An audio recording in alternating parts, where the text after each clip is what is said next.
오늘도 주 앞에 나온 여러분들에게 하나님께서 하늘문을 여시는 은혜와 축복이 임하기를 축원합니다.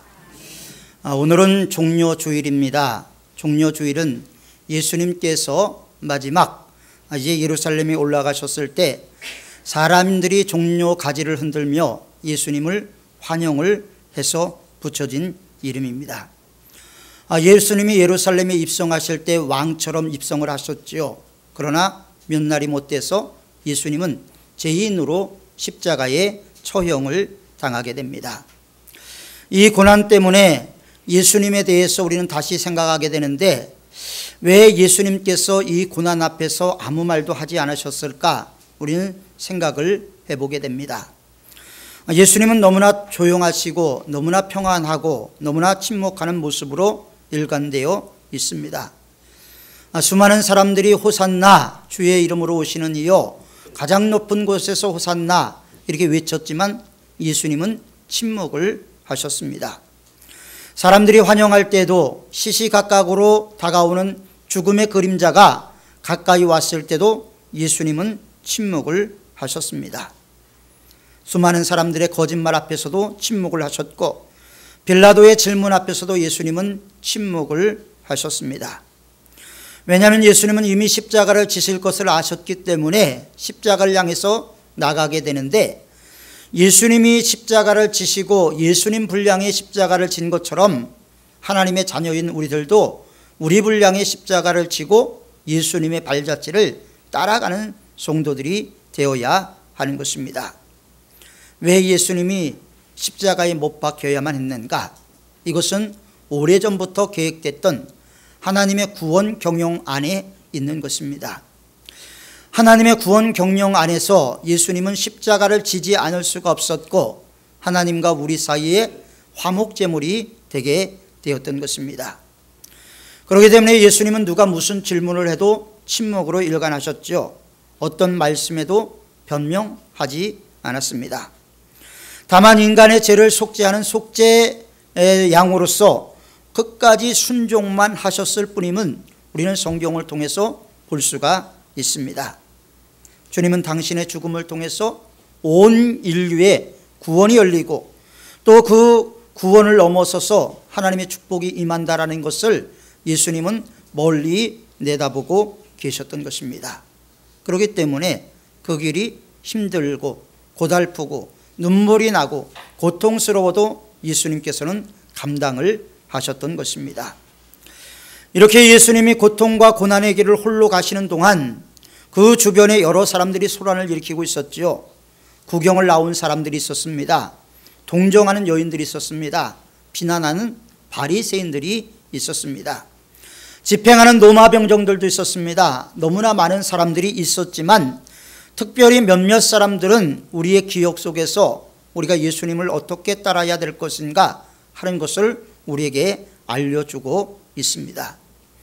그래서 고난주간을 앞두고 종료주일에 우리가 성경에 나와 있는 예수님을 따라갔던 사람들의 모습을 우리가 살펴보기를 원합니다.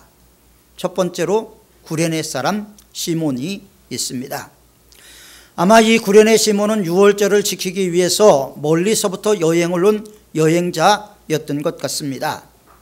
그리고 예루살렘에 왔는데 예루살렘에 오다가 보니까 예수님이 십자가의 처형을 구경하는 사람들 틈에 끼어 있게 되었습니다. 그리고 예수님의 십자가를 대신 지게 되었죠. 당신이 못 박힐 십자가를 지고 갈 만한 힘까지 다 소진해버린 예수님께서는 너무나 지치고 너무나 고통 가운데서 그 십자가를 지고 골고다의 언덕을 오르실 수가 없었습니다. 보다 못한 로마 병정 하나가 이 주위에 있는 사람을 돌아보다가 한 사람을 지목했는데 그 사람이 바로 구레네 사람 시몬이었습니다. 아마 그는 속으로 그렇게 생각했을지도 모릅니다. 오늘 재수 엄청 없네. 그럼에도 불구하고 그가 죽음인 사형틀을 지고 올라가면서 그가 바라본 예수님의 모습에서 그는 무언가 놀라운 신비감을 발견하게 되었던 것 같습니다. 여러분, 고난 뒤에 축복이 있습니다. 좁은 길 뒤에 생명이 있습니다. 십자가 뒤에 부활이 있습니다. 구레네 시몬은 아마 그것을 내다봤는지도 모릅니다. 그러나 한번 재수 없는 경험이었지만 그에게는 영원한 생명을 소유할 수 있는 기회가 되었고, 그는 예수 그리스도를 인격적으로 만나는 기회가 되었다라는 사실을 볼 수가 있지요.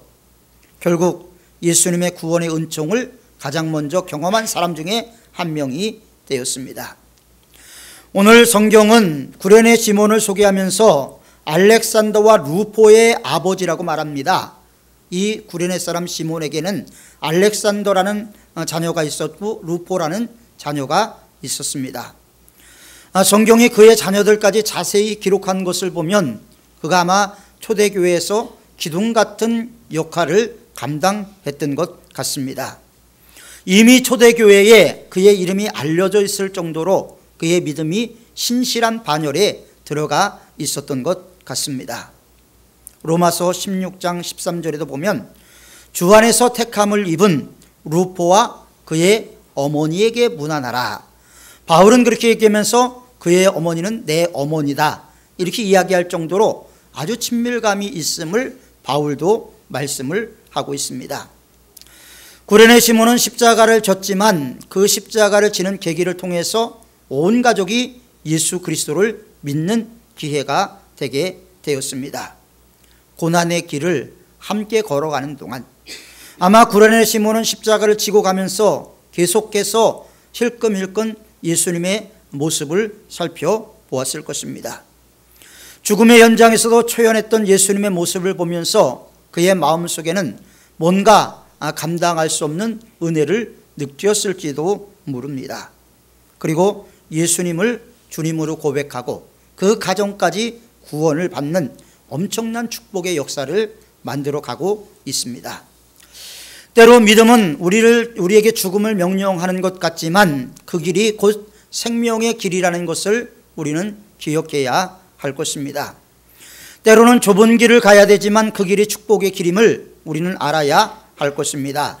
십자가 뒤에 오는 영광을 바라보면서 현재의 고난이 장차 우리에게 나타날 영광과 비교할 수 없는 그런 영광스러운 세계를 바라보면서 믿음으로 승리하는 성도들이 되어야 할 줄 믿습니다. 두 번째로 신앙을 고백했던 백부장이 있습니다. 백부장도 구레네 시몬처럼 예수님의 최후를 지켜봤던 사람 중에 한 명입니다. 백부장은 누굽니까? 로마의 장교죠. 로마의 장교로 100명의 부하를 거느리고 있는 장교를 백부장이라고 말하는데 아마 예수님의 십자가의 처형을 총지휘하는 지휘관이었는지도 모릅니다. 그런데 이 장교가 예수님의 죽음을 보면서 뭐라고 고백을 합니까? 그가 무릎을 꿇고 그의 입에서 거침없이 나오는 말이 무엇이었습니까?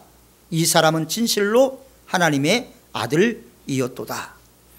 여러분, 예수님을 죽이는 것이 그분의 임무였습니다. 그러나 자기 임무에 충실하면서 예수님을 바라보니까 그 예수님이 진짜 하나님의 아들이라는 사실을 깨달을 수가 있게 되었습니다. 그래서 무릎을 꿇고 고백을 하게 되죠. 어떻게 로마 군인이 이런 고백을 할 수가 있었을까요?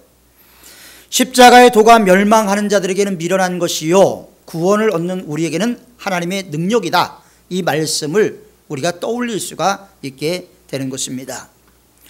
십자가는 믿는 사람들에게는 구원의 능력입니다. 하나님의 자녀인 우리에게는 구원의 능력이지만 예수님을 믿지 않는 자들에게는 걸림돌이 될 수가 있게 되고 조롱거리가 되게 되는 것입니다. 비록 예수님의 죽음의 현장이었지만 구레네 시몬도 십자가를 감독하던 백부장도 이 구원의 역사를 받게 됩니다.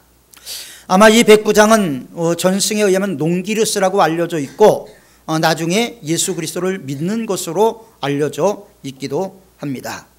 가장 가까이에서 예수님을 받던 사람들의 심령의 변화가 이루어졌지요. 우리가 왜 예수님과 친밀한 관계를 유지해야 되느냐? 왜 하나님의 임재에 대한 갈망이 있어야 되느냐? 예수님과 가까이 있었던 사람들이 이런 은혜를 받았기 때문에 우리들 역시도 이런 은혜를 누리기 위해서는 반드시 우리가 예수님 앞에 나가고 예수님과 친밀하고 예수님과 하나 되는 합일의 삶을 살아가야 하는 것입니다. 심지어 십자가에 못 박혀 죽어가던 강도 역시까지도 예수님을 구주로 고백함으로 구원을 받지 않았습니까? 예수님과 가까이 있는 것이 무엇보다 중요하다는 것을 우리에게 보여주고 있는 것이죠. 오늘 한국교회는 예수님을 잃어버렸습니다. 예수님이 어디 있는지 모릅니다. 어느 대형교회는 목사님이 하나님이에요. 하나님이 없어요. 하나님이 계시다면 그렇게 할 수가 없을 텐데, 우리 교단의 어떤 큰 교회는 본인이 하나님이 돼갖고 모든 일을 행하는 것을 보게 됩니다. 여러분, 하나님이 없는 교회가 얼마나 많이 있습니까? 오직 했으면 한한상 교수가 예수 없는 예수교회라는 책까지 내야만 했겠습니까? 우리는 예수님과 가까이 있어야 되고 예수님이 늘 우리 삶의 주관자임을 믿고 의지해야 하는 것입니다. 시몬도 백부장도 강도도 가장 가까이서 예수님의 처절한 모습을 보았지만 주님을 향한 믿음의 고백을 하는 큰 감동의 시간을 갖게 됩니다. 눈에 보이는 대로 판단하고 화려한 겉모양에만 현혹되는 우리와는 정반대의 모습이었던 것 같습니다. 사랑하는 성도 여러분, 우리는 이 모습을 보면서 우리도 신앙의 깊은 단계로 나가야 할 줄 믿습니다. 겉만 주여 주여 하는 것 아무 의미가 없습니다. 양과 염소가 구분되는 것은 교회 안에서 이루어지는 것이고요, 알곡과 쭉정이가 갈라지는 것도 교회 안에 이 자리에 있는 분들 사이에서 나누어진다라고 예수님은 말씀을 하셨습니다. 예수 믿는 것은 예수님의 사랑에 감동이 되고 또 예수님의 말씀의 은혜를 받고 예수님의 삶을 따라가는 것을 말합니다. 예수님의 삶이 내 삶 가운데 녹아져서 내가 작은 예수로 살아가는 것, 이것을 주님께서 원하시고 그것을 십자가를 지고 나가는 삶이라고 말씀을 하셨습니다. 그래서 예수님을 닮아가는 삶이 우리에게는 너무나 중요하고 예수님을 닮아가기 위해서는 반드시 순종이 있어야 된다는 것을 우리는 알아야 할 것입니다. 그 고난주간을 보내면서 우리는 예수님을 향해서 예수님 잘했습니다, 예수님을 향해서 박수쳐 드리는 게 아니고 우리 스스로가 예수님께 감동이 되고 예수님의 은혜에 녹아지는 시간이 되어야 할 줄 믿습니다. 왜 예수님이, 왜 하나님이 사람이 되셔야만 했고 사람이 되신 하나님이 왜 십자가에 달려 돌아가셔야만 했는가, 이것을 우리가 깊이 있게 묵상하는 계절이 바로 이 사순절이요 고난주간인 것입니다. 세 번째로 예수님을 따랐던 여인들이 있었습니다. 십자가를 끝까지 지켜본 사람들의 가운데는 여인들이 있었습니다. 여성들은 좀 감성적이기 때문에 신앙에 열심이 있다 이렇게 이야기하는 분들도 있지만 두려움 가운데서는 그 열심도 잠잠해질 수밖에 없습니다. 그러나 여리디 여린 여성들이 마음을 다그쳐 먹으면 아무도 막을 수가 없지요. 여자가 한을 뿜으면 온 6월에도 서리가 내린다, 이런 말이 있잖아요. 그러니까 여성들이 마음 먹으면 모든 것을 다 하는데 나약해 보이지만 결정적인 순간에서 예수님을 따랐던 사람들이 여성들이었다는 것을 우리는 성경을 통해서 너무나 자세히 볼 수가 있습니다. 남자들이 할 수 없는 일을 행하죠. 남자들은 다 도망갔습니다. 예수님께 사랑받는 제자였던 요한도 도망갔고 예수님의 가장 총명받는 수제자였던 베드로 역시도 예수님을 3번이나 부인을 하게 됩니다. 큰 소리 쳤던 제자들이 다 뿔뿔이 흩어졌지만 끝까지 십자가 곁을 지키는 것은 여인들이었습니다. 그래서 어떤 교회에서는 그런 이야기들을 많이 합니다. 남자들이 모든 걸 결정하고 여자들만 일한다. 그래서 불평불만하는 교회들도 제가 들은 적이 있습니다. 주님의 고난의 길을 끝까지 따라간 사람들이 여성이었다는 것을 생각하면서 우리가 좀 남자들이 이제 자존심을 좀 키워야 될 것 같습니다. 아담이 나중에 하와에게 뭐라고 말합니까? 하와의 문제 때문에 범죄하고 나서 뭐라고 얘기합니까? 하나님이 나와 함께 하게 하신 저 여인 때문에 핑계를 대잖아요. 얼마 전에만 해도 내 뼈 중에 뼈여 살 중에 살이라고 말했던 그 입이 참 바뀌었어요. 남자의 자존심을 챙기고 이제는 믿음으로 끝까지 예수님을 바라보는 우리 사문교회 남성들이 되어야 되고, 또 성경에 나온 여성들 같이 예수님을 끝까지 지켜봤던 사람들처럼 우리도 예수님을 끝까지 따라가는 제자들이 되어야 할 줄 믿습니다. 이들의 이름이 성경에 기록된 것을 보면요, 얼마나 이들이 예수님을 뜨겁게 사랑했는가 하는 것을 볼 수가 있습니다. 성경에는 중요한 내용만 기록되어 있죠.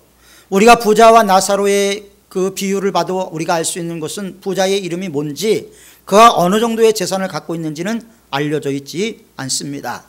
그러나 나사로는 자세히 기록되어 있죠. 왜냐하면 하나님의 초점은 부자가 아니라 나사로였기 때문입니다. 그러니까 하나님의 사랑받는 비결은 무엇입니까? 주님과 함께하는 삶, 주님을 따라가는 삶, 주님의 고난에 참여하는 삶이 되어야 하는 것입니다. 많은 무리들이 예수님을 따라다녔지요. 그러나 그들은 다 한결같이 예수님의 겉모양만 보고 따라다녔습니다. 그들은 예수님을 믿는 것이 아니라 예수님께서 무엇인가를 우리에게 줄 수 있다라고 생각하기 때문에 따라다닌 거예요. 얻기 위해서 따라다닌 것입니다. 신앙생활을 해도 이런 사람들이 있어요. 신앙생활을 하는 것을 이렇게 자세히 유의해서 보면요, 세 가지 부류의 사람이 있습니다. 어떤 사람은 밥을 해서 남을 먹이는 사람이 있어요. 참 변화된 그리스도인이죠. 어떤 사람은 밥만 해서 자기만 먹어요. 자기만 먹어요. 이거는 평범한 그리스도인이죠. 어떤 사람은 자기 밥도 못해서 남이 해준 밥을 얻어먹고 살아가는 사람들이 있습니다. 불쌍한 그리스도인이죠. 우리가 진정으로 하나님 앞에서 우리의 믿음이 어느 단계에 있는가, 우리 자신들을 되돌아봐야 되는 거예요. 왜냐하면 말로만의 신앙이 아니라 우리가 진정으로 우리의 욕심, 우리의 마음속의 모든 것을 채워주시는 하나님이 아니라 하나님의 원대로 모든 것을 할 수 있는 하나님 앞에 우리가 나가야 하기 때문입니다. 하나님이 그래서 우리에게 믿으라고 하면 믿고, 바치라고 하면 바치고, 순종하라 하면 순종하는 것이 참된 그리스도인의 삶이 되는 것입니다. 주님께서 순종하라고 요구할 때 순종하지 않는 것, 불순종이지요. 우리의 삶 가운데는 이런 부분들이 너무나 많이 있습니다. 내 욕심하고 맞지 않으면 주님의 말씀에도 따라가지 못하는 것이 우리들의 모습입니다. 내 계획과 주님의 계획이 다르면 언제든지 주님을 버릴 수 있는 것이 우리들의 마음의 생각입니다. 우리의 생각을 주님께 고정시켜야 되는 거죠. 오죽했으면 바울이 그런 고백을 했겠습니까? 내가 그리스도와 함께 십자가에 못 박혔나니 그런즉 이제는 내가 사는 것이 아니요 내 안에 그리스도께서 사시는 것이라. 얼마나 힘들고 지치고 낙심됐으면 내가 그리스도와 함께 십자가에 못 박혔다라는 고백을 할 수가 있겠습니까? 진정으로 우리 자신들을 되돌아봐야 할 말씀인 것 같습니다. 이제 내일부터 고난주간이 시작이 됩니다. 우리는 사순절 기간을 경건하게 보냈습니다. 이제 마지막 한 주간 우리는 예수님의 발자취를 따라가면서 묵상하고 또 예수님이 나를 위해서 지신 십자가를 나도 지고 따라가야 되겠다라는 결단이 있어야 합니다. 그래서 고난주간에는 교회 전통에는 금식을 했습니다. 그리고 금식을 해서 그 헌금을 모아서 가난한 사람을 도와주기도 했고, 경건의 연습을 힘쓰는 기간이 물론 1년 365일이 다 경건에 힘쓰는 날이 돼야 되겠지만 특별히 고난주간 한 주간만큼은 내 생각 내려놓고 주님의 뜻대로 행하며 특별 새벽 기도회를 하게 되는 것입니다. 여러분들 새벽마다 나와서 주님을 묵상하시길 바랍니다. 십자가에서 죽으신 예수님의 은혜가 은혜되지 않으면 우린 십자가의 능력을 맛볼 수가 없습니다. 십자가의 능력을 맛보지 않으면 순종이 불가능하고, 순종이 불가능하면 성령의 충만함도 우리에게 임할 수가 없게 되는 것입니다. 주님께서는 우리에게 풍성한 것을 주었지만 우리는 거지처럼 살고 있지는 않습니까? 우리가 하나님의 말씀대로, 하나님의 약속대로 돌아가서 하나님이 우리에게 풍성히 부어주시는 말씀대로 우리가 변화되어 갈 때 하나님의 놀라운 은혜와 축복이 저와 여러분들의 삶 가운데 또 우리 교회 가운데 온전히 임하게 될 줄 믿습니다. 기도하겠습니다. 사랑과 은혜가 충만하신 아버지 하나님, 하나님의 은혜와 사랑에 감사를 드립니다. 오늘 우리 교회가 말씀을 듣고 또 성찬을 하고 세례를 베푸는 가운데 있습니다. 보이는 말씀, 기록된 말씀, 선포된 말씀을 통해서 우리 모두가 예수 그리스도 안에서 한 피 받아 한 몸 이룬 자녀들이 다 될 수 있도록 인도하여 주옵소서. 말로만 주님을 사랑하는 것이 아니라 행함과 진실함으로 사랑할 수 있도록 도와 주옵소서. 예수님의 이름으로 기도하옵나이다. 아멘.